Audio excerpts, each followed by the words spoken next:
Hello everyone, कैसे आप सब लोग। आई होप आप सब ठीक होंगे। तो आज मैं आप लोगों से शेयर कर रही हूँ क्योंकि आज है श्राद्ध। 22 तारीख को मैंने अपने फादर इन लॉ का श्राद्ध किया था। मैं वही आप लोगों से शेयर कर रही हूँ क्योंकि मैं अपनी छोटी बड़ी हर चीज़ आप लोगों से शेयर करती हूँ कि मैं ये है ना घर पे अपने जैसे मैं अकेले हैं, ना सास है ना ससुर है, फिर भी मैं कोशिश करती हूँ हर रीति रिवाज में ना अच्छे ढंग से कर सकूँ जितनी मुझे नॉलेज है। तो आज मैं श्राद्ध कर रही हूँ। तो सुबह 4 बजे के नियर अबाउट है ना मैं उठ गई थी क्योंकि काफ़ी कुछ बनाना होता है इसमें। तो मैं सिर्फ दो चीज़ों का ज़्यादा ध्यान रख रही। एक तो है ना श्राद्ध में लहसुन प्याज नहीं यूज़ किया जाता, सिर्फ अदरक और हरी मिर्च और टमाटर का तड़का लगता है। तो जीरा वगैरह डाल सकते हैं, तो प्याज और लहसुन नहीं डलता है श्राद्ध में। तो और सेकंड जो है ना मैं ध्यान रख रही हूँ मतलब कोई बाल ना आए जो खाना बना रही हूँ। क्योंकि ये ना अगर मैंने ना नहा लिया है और सिर तो मैंने धोया नहीं, उसे अच्छे से बांध लिया, मैंने कॉम्ब भी नहीं किया। रीज़न यही है, अगर हम कंघी करते हैं ना तो कोई ना कोई बाल है ना हमारे कपड़ों पे गिर ही जाता है और मैं नहीं चाहती वो बाल है ना खाने में किसी तरह से आए। जितना हो सके ध्यान रखने की कोशिश कर रही हूँ। बाकी अगर कोई भूल चूक हो गई हो तो वो तो मतलब सभी माफ़ी करेंगे। क्या है, हमारे जो बड़े बुजुर्ग हैं तो अपनी तरफ से तो कोशिश करनी चाहिए। तो ये देखिए 4 बजे के इतना अंधेरा हो रहा था ना, मौसम इतना चेंज हो गया है तो बाहर कुछ दिख भी नहीं रहा था। तो ये देखिए मैं ना मतलब मैं मिक्सी में है ना टमाटर वगैरह को नहीं इसकी प्यूरी बनाती, तो मैं ये है ना छोटा कद्दूकस होता है ना मैं इससे करती हूँ। तो इससे मुझे ना ये अच्छा लगता है, इसकी प्यूरी नेचुरल सी रहती है। क्योंकि अगर मिक्सी में करते हैं ना तो जब वो उसका टेस्ट डिफरेंट आता है। अगर जैसे हाथ से मैं करती हूँ इसका टेस्ट है ना सब्जी में डिफरेंट आता है। तो ये देखिए चावल वगैरह मैंने धो के अभी खीर में डाल दूँगी क्योंकि दूध को उबाल ही आ गई थी। तो मेरी खीर बनने में बहुत टाइम लगता है। तो मेरे एक साइड पे ये देखिए मैंने ना आलू गोभी को थोड़ा सा फ्राई कर लिया था क्योंकि है ना ये गोभी तो बनने में दिक्कत भी नहीं होगी और इससे टेस्ट भी अच्छा आएगा। जैसे लहसुन प्याज नहीं डालना है तो है ना बच्चे खा भी लेंगे। जैसे श्राद्ध में क्या है, जब तक हम श्राद्ध है ना पंडित जी को नहीं दे के आते तब तक कुछ खाना भी नहीं होता और खाली पेट है ना मैं रह नहीं सकती। मतलब ये नहीं है मुझे खाना चाहिए, चाय वगैरह मेरे लिए थोड़ी ज़रूरी हो जाती है। तो खाना वगैरह बनाने के बाद थोड़ी सी चाय पी के मैं दोबारा फिर से करूँगी। तो खाना हम चाहे हमारा 10 बजे 11 बजे जब भी बनेगा, जब पंडित को जाएगा ना उसके बाद ही हम खाएंगे। तो यहाँ पे कई लोग क्या बोलते हैं कि है ना, कई हमारे यहाँ पे एरिया में ना सिर्फ 2 घर हैं जो हम श्राद्ध करते हैं तो बाकी नहीं करते हैं। वो बोलते हैं पता नहीं हमारे आने वाली पीढ़ी करेगी कि नहीं करेगी, ये हम ये रीति रिवाज करना ही नहीं चाहते। मगर मेरे हिसाब से ना ज़रूरी नहीं है। हम अगर यही सोचते रहेंगे ना भी पता नहीं हमारी आने वाली पीढ़ी ये सब कुछ करेगी कि नहीं करेगी, तो हम आज छोड़ रहे हैं वो चीज़ जो कल छोड़नी है ना लोगों ने, वो चीज़ हम आज छोड़ रहे हैं। तो उस चीज़ का भी क्या फ़ायदा। हम इस चीज़ की गारंटी कैसे ले सकते हैं अभी वो है ना जो आने वाली पीढ़ी वो इस चीज़ को नहीं करेगी। मुझे तो लगता है आने वाली पीढ़ी है ना हमसे ज़्यादा धार्मिक होगी, हमसे ज़्यादा रीति रिवाज करने वाली होगी। क्योंकि आने वाली पीढ़ी हर चीज़ को लॉजिकली सोचती है और हम इंडियन है ना, पहचान हमारी यही होती है कि हम इतनी रीति रिवाज, इतना हमारा कल्चर है ना जो डिफरेंट है। तो आजकल क्या बाहर के देशों में भी अगर आप लोग देखोगे ना उनके भी अपने अपने रीति रिवाज हैं। बस हम लोग यही बात बोल के ना छोड़ रहे हैं भी पता नहीं हमारी आने वाली पीढ़ी करेगी कि नहीं करेगी। तो ये बात तो हमारे मम्मी पापा भी बोलते थे भी पता नहीं हम लोग तो कर रहे हैं, हमारे आने वाले बच्चे पता नहीं ये करेंगे कि नहीं करेंगे। उनके बाद हम भी तो कर ही रहे हैं ना, तो हमारे बच्चे भी अगर उन लोगों को है ना होगा इन चीज़ों में इंटरेस्ट तो वो करेंगे। तो कल के बारे में सोच के ना हम आज इस चीज़ को है ना पहले ही बंद कर रहे हैं। जो आने वाले टाइम में जो कल्चर है ना हम सोच रहे हैं भी हमारे बच्चे करेंगे नहीं करेंगे, वो हम आज खुद कर रहे हैं। तो मेरे हिसाब से है ना जितना आपकी इच्छा हो और जितना आपके ना अंदर श्रद्धा उस हिसाब से हर रीति रिवाज करना चाहिए। चाहे वो श्राद्ध है, चाहे को वो त्यौहार है, कोई रीति रिवाज भी है। तो मैं कोशिश करती हूँ हर चीज़ को है ना अच्छे से करने के लिए। तो जैसे मेरे बेटे ने ना जब से वो पंडित जी को श्राद्ध दे के आया तो मुझे उसने ना मुझसे पूछा मम्मा श्राद्ध तो पंडित जी को दे के आए हैं तो दादू के पास कैसे पहुंचेगा। तो मैंने उसको बोला भी पंडित जी है ना वो गौड़ जी को भोग लगाएंगे, गौड़ जी दादू को दे देंगे, है ना। क्योंकि ये बच्चों के क्वेश्चन ऐसे ही होते हैं। मगर उसने मुझे ना सेकंड क्वेश्चन ये किया, मम्मा जैसे आपने ना इतने टाइम बाद दादू को एक एक बार ही खाना देते हो। उसने ये बात बोली मुझे। जैसे उसके कहने का मतलब था कि साल में सिर्फ एक बार आप जैसे श्राद्ध में एक खाना देते हो, बाकी टाइम दादू क्या करते हैं, तो तब तो आप खाना देते नहीं हो। तो मैंने ना क्योंकि मेरा ये है ना, मैंने अपने मायके में मेरे जो पापा मम्मा बोलते थे जब भी अपना है ना ताज़ा आटा गूंदना है उसे सबसे पहला पेड़ा ना जो है ना आटे का है मैं सबसे पहला पेड़ा निकालती हूँ माँ अन्नपूर्णा, हमारे बड़े बुजुर्ग है जो उनके नाम का, सारी देवी देवता गौ माता के नाम का, मैं उनके नाम का अब पेड़ा निकाल के आटा जब है ना रोटी बनाना स्टार्ट करती हूँ तो आटे के ऊपर ही रखती हूँ। तो ये मेरी मन की श्रद्धा है। मुझे लगता है भी इतना पेड़ा निकालने से भी ना उनको ये भोग लगता है। जैसे हम अपने मन से सोचते हैं हम भगवान के आगे प्रसाद रखते तो तब भी तो हम यही मानते हैं ना भी उन्हें भोग लग गया। तो मैंने ये है ना मतलब मैं करती हूँ। और मैंने अपनी देवरानी को भी ये बोला है भी ये है ना मैं अपने मायके से सीखा है भी ये नहीं है अगर तुम सोचो भी ये हमारे ससुराल का रिवाज है, मैं करती हूँ, तुम्हारा मन है तो तुम करना, अदरवाइज ये कोई है ना मतलब बंधन नहीं है भी तुम्हें करना ही करना। मगर उसे ये चीज़ अच्छी लगी और वो भी ये करती है। तो क्या देखो एक दूसरे को देख के ही होता है ना। जैसे मेरी देवरानी ने मुझे देखा उसे ये चीज़ ठीक लगी तो वो भी ये करती है। तो हम कैसे बोल सकते हैं अभी हमारी आने वाली पीढ़ी नहीं करेगी। हम एक दूसरे देख के ही सीखते हैं। और मैं तो ये सोचती हूँ भी जो हम मेरे बच्चे हैं ना, जो आने वाली पीढ़ी होगी वो हमसे भी ज़्यादा धार्मिक होगी, वो हमसे भी ज़्यादा समझदार होगी।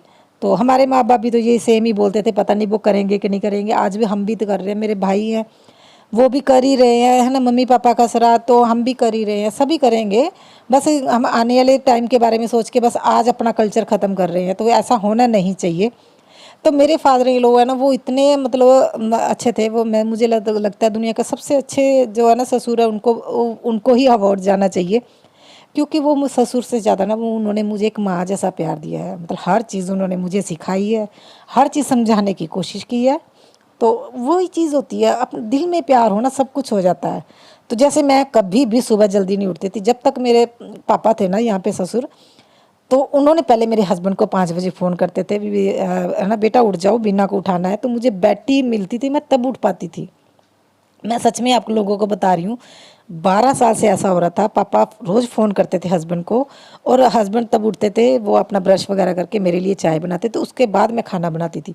और मेरे से उठा ही नहीं जाता था। और अभी क्या हो रहा है, जब से पापा की डेथ हुई है ना तब से मैं खुद उठ रही हूँ। मुझे कोई बैठी नहीं चाहिए, कुछ नहीं चाहिए।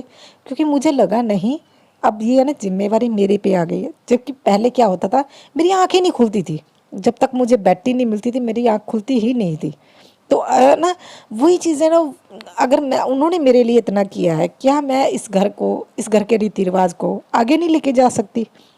तो मुझे लगता है ये मेरी जिम्मेदारी है भी मेरे ससुराल में कैसे रहा जाता है, कैसे रीति रिवाज करते हैं। और एक चीज़ है ना, मेरे ससुराल में ज़्यादा ना पाबंदियों वाला कोई चीज़ नहीं है। पापा ने भी मुझे बोला था कि बेटा अगर तुम्हें लगता है तो करो श्राद्ध, नहीं तो ज़रूरी नहीं है। मगर मुझे ऐसा नहीं लगता। जैसे मेरे फादर इन लॉ थे तो तब तो श्राद्ध हम करते ही थे। जैसे मैं ना नॉर्मली क्या मस्या को ही करती थी, क्योंकि पापा भूल गए थे मम्मी और दादी का श्राद्ध किस डेट को होता है। तो अभी क्या है ना बस हम मस्या को कर देते थे। अब पापा के बाद ना पंडित ने बोला अभी एक आप ना जब पापा की तिथि के अकॉर्डिंग करना है और नेक्स्ट ईयर से तुम है ना मस्या को कर सकते हो। तो ये देखिए मेरी है ना दूसरी सब्जी भी बन गई है। तो आज है ना जल्दी जल्दी से काम हो रहा है। तो वही चीज़ें अगर है ना हम अपने ससुराल के रीति रिवाजों को अच्छे से करेंगे तो एक तो है ना ये चीज़ है आपके घर में है ना खुशियाँ रहेंगी, पॉजिटिविटी रहेगी। मैंने कभी दुखी होकर कोई भी काम नहीं किया। मैं हमेशा कोशिश करती हूँ मैं है ना भी कुछ ऐसा ना करूँ जिससे मेरे परिवार को किसी तरह का कोई दुख हो। अब मैं अपने परिवार के लिए ना किसी भी हद तक जा सकती हूँ। मैं ना किसी के अगर झुकना भी हो ना मैं तब भी झुक जाती हूँ। ऐसी भी बात नहीं है। तो इतना अच्छा परिवार मिला है कि हम उसके रीति रिवाज को मैं आगे नहीं लेके जा सकती। मैं कोशिश करूँगी मैं अपने बेटे को वो हर एक चीज़ सिखाऊँ, वो करे ना करे वो उस पर डिपेंड करता है। तो यही चीज़ें होती हैं जो हमें मुझे लगता है भी हमें ना आगे लेके जाना चाहिए। तो आगे के बारे में सोच के हम आज क्यों अपना ख़राब कर रहे हैं, जैसा होगा देखा जाएगा। अभी तो हम उन चीज़ों को अपने बच्चों को सिखाना चाहिए। तो ये देखिए अभी मैं दाल को भी तड़का लगा लूँगी। तो मैं जल्दी जल्दी से कर रही हूँ। देवरानी ने तो बाहर है ना, अभी बस थोड़ी देर में देवर आएगा, वो भी माथा टेक देगा। मगर हस्बैंड अभी तक उठे नहीं है, वो बोल रहे हैं मैं थोड़ा लेट उठूँगा क्योंकि वो लेट जाते हैं ऑफिस। तो मैं ये सोचा मैं दाल सब्जी सारी बना के मैं रख दूँगी। तो ये देखिए मेरी अभी दाल भी रेडी हो जाएगी और सारा सामान रेडी होने के बाद तो ये देखिए देवर ने भी माथा टेक लिया। तो ये वो है ना वो यही पूछ रहा था भाभी क्या क्या बोलना है तो ये इसने फर्स्ट टाइम किया ना तो इसे थोड़ा सा ना वो दिक्कत भी लग रही थी। तो ये देखिए मेरी खीर देवरानी बोलती है ना मतलब भी बंदा मर के ज़िंदा हो जाएगा, आपकी खीर नहीं बनती। तो ये 3-4 घंटे लगता है। तो ये देखिए ये मेरी सब्ज़ी घी की, रायता और ये आलू गोभी। तो अभी फ्रूट वगैरह भी मैं ना रख दूँगी। तो ये पापा की फेवरेट चीज़ चाय। चाय पापा को ना बहुत पसंद थी। आप लोग मैं ना यकीन नहीं करोगे, पापा 30 से 40 कप डेली पीते थे चाय के। हमारे घर में 5 किलो दूध आता था, 1 किलो दूध हम लोग यूज़ करते थे, 4 किलो दूध की चाय बनती थी पापा के लिए तो ये है ना, अभी मैं क्या है, हर चीज़ का ना थोड़ा सा ध्यान रखना पड़ता है, क्या क्या भेज रहे हो। जैसे ना पानी भेजना है पापा के लिए, तो उनके नाम के लिए, और उनके ना फेवरेट चीज़ चाय, वो ना इतना पीते। लास्ट टाइम जब डॉक्टर ने बंद की थी ना चाय, तो वो बहुत ज़्यादा फील कर रहे थे। वो बोल रहे थे मुझे ना, ये अगर चाय मिल जाए तो मैं 4 साल और निकाल लूँगा। मगर डॉक्टर ने बंद कर दी थी क्योंकि वो बहुत ज़्यादा पीते थे। तो अभी मैं ना रोटी वगैरह बना लूँगी, और चाय को है ना मैं इस बोतल में ना भर के है ना दे दूँगी। तो वो हस्बैंड पंडित के पास जाएंगे ना, तो देकर आ जाएंगे। तो यहाँ पे क्या हमारे नज़दीक है ना, ये पंडित जो है ना कुंडली वगैरह देखते, वो पंडित तो बहुत है यहाँ हमारे एरिया में। मगर जो जैसे ये श्राद्ध वगैरह लेते हैं, या जो है ना मतलब किसी का संस्कार में जो पंडित आते हैं, वो अलग है, वो यहाँ पे बहुत कम है। तो जो हमारे पापा के टाइम आए थे ना पंडित जी, हम बस उन्हीं को अभी देना स्टार्ट कर दिया है श्राद्ध। तो ये देखिए मैं सारी चीज़ पैक कर रही हूँ, फ्रूट पैक कर दिए, चाय पानी। तो अभी मैं ना एक तो जो पंडित जी को खाना भेजना है, मैं वो सारी चीज़ें एक साइड पैक करके रख दूँगी। इसके बाद मैं ना रोटी के ऊपर जो जो चीज़ें मैंने बनाई हैं, वो सारी चीज़ें ना इकट्ठी करके, वो है ना हम छत पे डालते हैं। जो जैसे कौवे को डाली जाती है, जो है ना डॉगी को और गाय को, वो सारी चीज़ें ना मतलब एक साथ सारा जो भी मैंने बनाया, जो भी उनके नाम का भेजना है पंडित जी को, वो सारी चीज़ें ना ये थाली में जो रोटियाँ रखी हुई हैं ना, इनके ऊपर भी वो सारी सब्जी और दाल मीठा जो भी बना है वो सारा कुछ डालूँगी। बाकी मानने की बात होती है, कई लोग बहुत श्रद्धा से मानते भी इन चीज़ों को, और कई लोग तो इन चीज़ों का मजाक भी उड़ाते हैं। भी आप साल में एक बार पूछते हो, पूरा साल कोई पूछते हो, मानने की बात होती है। जिसका इंसान का ना घर से कोई मेंबर गया तो उसी को पता होता है वो कितनी श्रद्धा से कर रहा है, वो नहीं कर रहा है। तो ये देखिए मैं जो जो चीज़ें मैं पंडित जी के लिए ना वो रेडी कर रही हूँ, वो सारी चीज़ें मैं इस रोटी पे ऊपर भी रखूँगी। तो इससे भी मिन्सा जाएगा, जब वो है ना हस्बैंड बाहर माथा टेकेंगे, तो सारा खाना जो भी है वो सारा रेडी किया ना, वो एक साथ ही मिन्स देंगे। तो फिर उसके बाद पंडित जी को देकर आएंगे, उसके बाद हम खा सकते हैं, अदरवाइज़ मैं खाता नहीं खाते।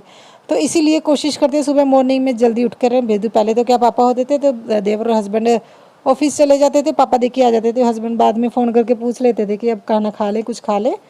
तो फिर उसके बाद होता था। अभी पापा क्योंकि इन्होंने तो देना है, तो अभी इसीलिए मैंने सोचा भी मैं थोड़ा जल्दी उठ के बनाती हूँ। ये देखिए जैसे चाय मैंने पैक की है ना, तो थोड़ी सी वो चाय भी इस पर डालूँगी। जो जो चीज़ें हैं वो सारे कुछ करूँगी। तो हस्बैंड आ जाएंगे, वो भी है ना अभी रेडी हो रहे हैं। तो बेटा भी उठ गया, वो बोल रहा मैं भी मम्मा दादू को रोटी देने जाऊँगा। तो आई होप, मैं तो यही है ना सोचती हूँ भी आने वाली पीढ़ी हमसे भी ज़्यादा धार्मिक हो, और हमारे रीति रिवाज जो हमारा हमारा कल्चर है वो ऐसे है ना ख़त्म ना हो। जैसे आजकल लोग बोल रहे हैं कुछ भी रीति रिवाज करने से पहले, पता नहीं आने वाली पीढ़ी करेगी कि नहीं करेगी। आई होप ऐसा कुछ भी ना हो, हमारे जो आने वाली पीढ़ी है वो इससे भी ज़्यादा समझदार निकले, और हर रीति रिवाज को है ना अच्छे से करे। तो इतनी जल्दी हमारा कल्चर ख़त्म नहीं होना चाहिए, मेरा तो यही मानना है। बाकी आप लोगों को ये वीडियो कैसी लगी बताइएगा। अगर आपको है ना ये मतलब मेरी वीडियो और मेरी बातें अच्छी लगी हो तो प्लीज़ चैनल को सब्सक्राइब भी करिए, और बेल आइकन को भी ना ऑन कर लीजिएगा। तो ये देखिए हस्बैंड कर रहे हैं अभी पूजा।